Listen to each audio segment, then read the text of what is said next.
Assalamualaikum warahmatullahi wabarakatuh. Halo semuanya, kami dari kelompok 2 PAI.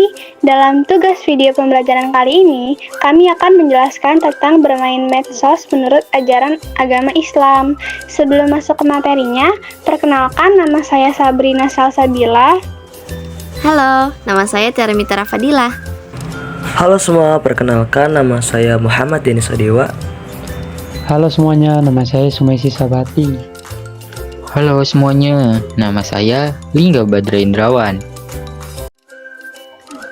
Pengertian: teknologi merupakan hal yang sering digunakan dalam kehidupan sehari-hari hingga saat ini. Salah satunya yang sering digunakan saat ini adalah internet. Selain sebagai sarana komunikasi, manfaat lain dari internet adalah sebagai media informasi dan hiburan. Selain itu, bisa juga sebagai sarana pendukung kegiatan pendidikan. Salah satu manfaat internet yang paling diminati oleh semua kalangan mulai dari anak-anak, remaja, hingga dewasa adalah sebagai media hiburan. Cara mengakses internet sekarang juga mudah. Hampir di semua tempat menyediakan Wi-Fi dan banyak yang menawarkan paket data dengan harga yang relatif murah.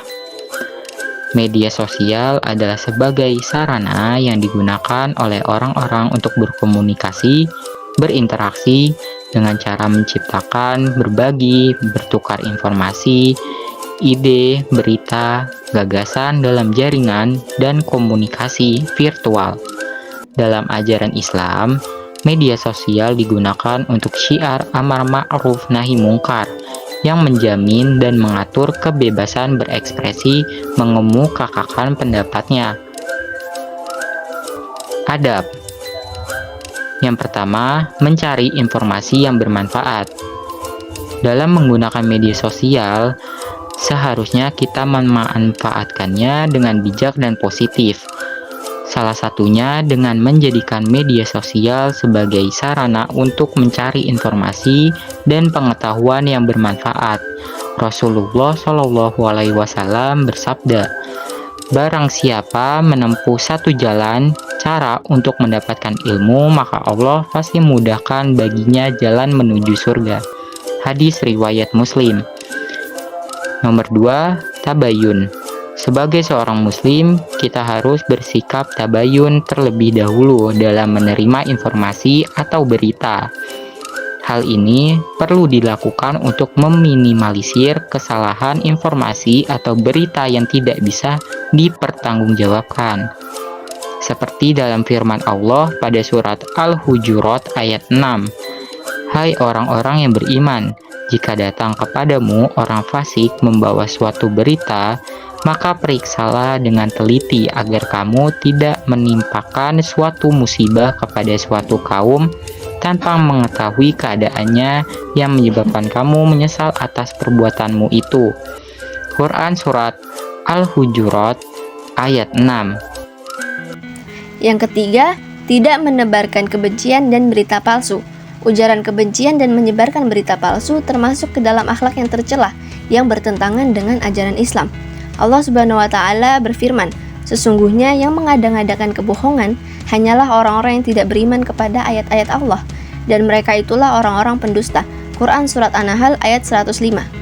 Yang keempat, menjaga lisan dan kata-kata dalam berucap. Sebagai umat muslim, kita harus menjaga tutur kata dalam setiap kegiatan, termasuk dalam bermedia sosial. Rasulullah Shallallahu Alaihi Wasallam juga bersabda, "Hendaklah engkau lebih banyak diam, sebab diam dapat menyingkirkan setan dan menolongmu terhadap urusan agamamu." Hadis riwayat Ahmad. Yang kelima, jadikan media sosial sebagai sarana menyebarkan kebaikan. Kegiatan dakwah merupakan hal dasar dalam agama Islam untuk mendorong dan mengajak orang lain agar menjadi insan yang berakhlak dan berpengetahuan. Dakwah dapat disampaikan melalui berbagai cara dan berbagai media, salah satunya melalui media sosial.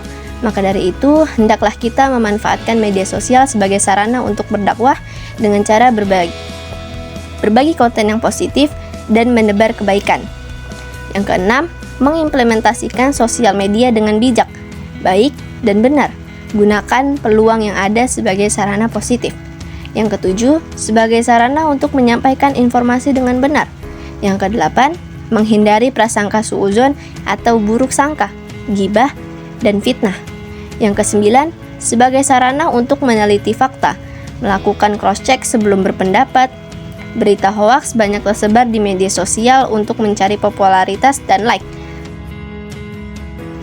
Dalam Quran Surat Al-Isra ayat 53 yang berbunyi, wa kulli ibadi yaqullu lati hiya ahsan inna syaitana yanzagu bainahum inna syaitana kana lil insani aduwwam mubin, yang artinya, dan katakanlah kepada hamba-hambaku, hendaklah mereka mengucapkan perkataan yang paling baik. Sesungguhnya setan menimbulkan perselisihan di antara mereka.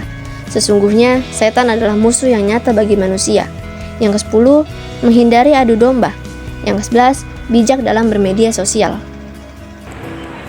Penggunaan media sosial memiliki dampak positif dan dampak negatif tergantung tujuan dari orang yang menggunakannya. Dampak positif penggunaan media sosial yang pertama ada sebagai media promosi dan pemberitahuan informasi secara up to date serta manfaat hiburan lainnya. Yang kedua, sebagai sarana untuk mengembangkan keterampilan ilmu pengetahuan dan sosial. Yang ketiga, sebagai sarana komunikasi dengan menggunakan jejaring sosial ke penjuru dunia. Selanjutnya, dampak negatif penggunaan media sosial antara lain yang pertama, berkurangnya interaksi secara langsung dengan lingkungan sekitarnya. Yang kedua, tumbuhnya sikap hedonisme dan konsumtif. Yang ketiga, malas belajar, beraktivitas fisik atau olahraga sehingga dapat menimbulkan penyakit. Yang keempat, kejahatan dunia maya atau kita bisa sebut cybercrime. Yang kelima, menumbuhkan sikap individu mementingkan diri sendiri. Dan yang terakhir, keenam, pornografi, penipuan, perjudian, dan lain sebagainya. Hikmah bermain media sosial menurut Islam. Yang pertama, ada hikmah menyebarkan kebaikan. Berbagi ilmu dan informasi bermanfaat seperti pengetahuan agama, sejarah, dan budaya. Menceritakan ajaran Islam kepada halayak yang lebih luas, membantu sesama dan mengajak pada hal-hal yang positif, memberikan pahala jariah. Yang kedua, ada hikmah mempererat silaturahmi.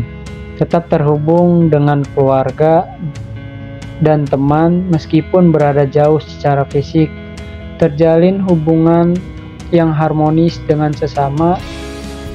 Orang lain merasa nyaman ketika melakukan silaturahmi di media sosial. Yang terakhir, ada hikmah meningkatkan kesadaran sosial. Meningkatkan kesadaran tentang isu-isu sosial, politik, dan lingkungan. Terhindar dari berita hoaks, terhindar dari tindakan diskriminatif, utamanya menyangkut unsur SARA.